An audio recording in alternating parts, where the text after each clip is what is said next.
그러면 또 다음 종목 가볼까요? 이번에는 전화 한번 받아보겠습니다. 네, 천자님 안녕하세요. 네, 안녕하세요. 반갑습니다. 네, 반갑습니다. 네, 네, 어떤 종목 도와드릴까요? 예, 인성정보를 매수가는 2,800원이고요. 예. 20%로 가지고 있습니다. 2,800원에 20%요? 예. 이거 얼마 전에 매수하신 거 아니에요? 혹시 매수하신 지 얼마나 되셨어요? 3,000원 넘어간 가격에 사가지고 추가 매수를 보탠 것이 20%가 됐습니다. 아, 그래요. 비중을 좀 더 늘려오셨군요. 네. 예. 자, 그러면 지금 일단은 아직도 손실권이긴 한데 어떤 점이 가장 궁금하세요?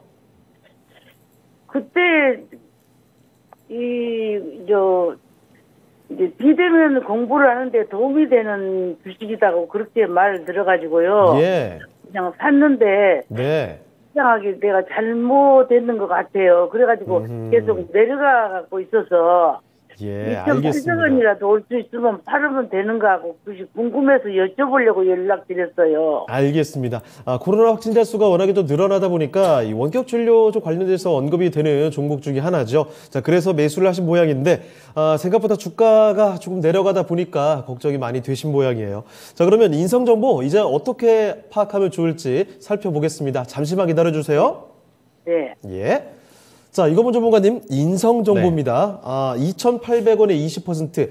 사실 처음에 매수하실 때 더 높게 매수하셨던 것 같은데, 일단 지금 손실을 보고 계십니다. 어떻게 대응해야 될까요? 이 종목은 이제 항상 이제 이 원격 진료에 대한 기대감으로 해서 움직였던 종목이거든요. 그렇죠. 그리고 이제 최근에 다시 한번 이 오미크론부터 해서 확진세가 좀 급증하면서 주목을 받고 있는 상태인데, 이제 새로 이제 대선이 지나고 난 다음에 비대면 원격 진료에 대한 기대감, 정책 기대감은 가져올 수는 있어요. 그런데 언제 이것이 다시 또 주목받을지는 기약이 없는 상태이고요. 네. 다만 이제 주가는 추가적인 하락보다는 기다려 봄직하다라고 생각을 하는데요.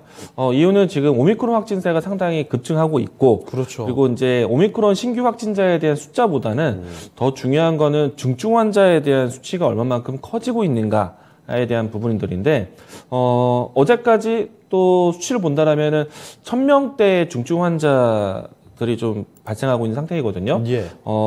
예측하기로는 1,500명까지가 현재 수용할 수 있는 환자의 폭인데, 예. 만약에 그 이상으로 커지게 된다라면은, 혹은 수용할 수 있는 한계치 위치까지 올라온다라면은 아무래도 정부의 여러 가지 비대면 원격 진료에 대한 좀 이야기들이 나올 수 있다라고 생각을 합니다. 예. 그래서 중증 환자에 대한 수치가 계속 현 상태를 좀 보여준다라면은 아무래도 의료 방역에 대한 좀 이야기들이 나올 수 있기 때문에 저는 원격 진료에 대한 움직임들이 가능성이 있다라고 생각이 되고요.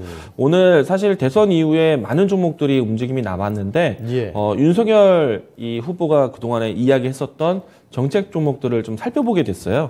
그 중에 하나가 이제 원격 진료에 대한 기대감도 있거든요. 그래서 이 때문에 단기 움직임의 가능성은 있다. 그리고 중증 환자에 대한 수치가 지금 1,000명을 넘어가고 있기 때문에 좀 가능성에 대한 환경도 있다라고 생각이 되어서 저는 지금은 기다려볼 필요가 있을 것 같아요.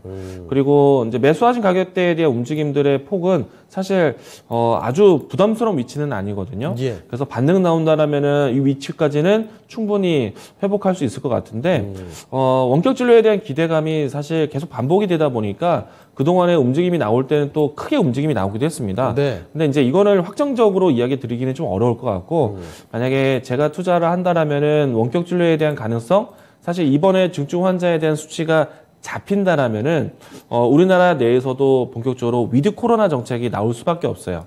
그렇게 되면은 사실 의료계의 반발을 살고 있는 원격 진료에 대한 추진이 당장은 어렵지 않을까라는 생각이 돼서 저는 반등한다라면은 매도 관점으로 좀 보시는 게 중요하지 않을까. 만약에 여기에서 추가적으로 좀 단기 중증 환자라든지 코로나 확진세에 대한 좀 수치를 민감하게 대응한다면은 추가 상승 여력은 있지만은 큰 수익을 기대하기보다는 좀 손실을 좀 만회하고 좀 짧은 단기 수익만 보시고 빠져나오는 게 좋지 않을까 생각을 합니다. 일단은 매수하신 가격대에서 빠져나오는 전략 이야기 드리겠고요. 움직임이 나온다라면은 대략 한 2,950원, 3,000원 전후에서는 좀 단기 수익으로 빠져나오자라고 얘기 드리겠습니다. 네. 자, 시청자님 일단 그 기다려볼 필요도 있을 것 같습니다. 매수하신 가격 지금 2,800원이죠. 평균 다가가. 그 정도 이상까지 가능하겠지만 너무 크게 욕심을 낼 수는 없을 것 같네요. 일단 2,900원에서 3,000원 사이 요 정도에서 매도해 보시면 좋을 것 같습니다. 참고되셨습니까? 안 되냐고요. 조금 더 사면 안 되냐고.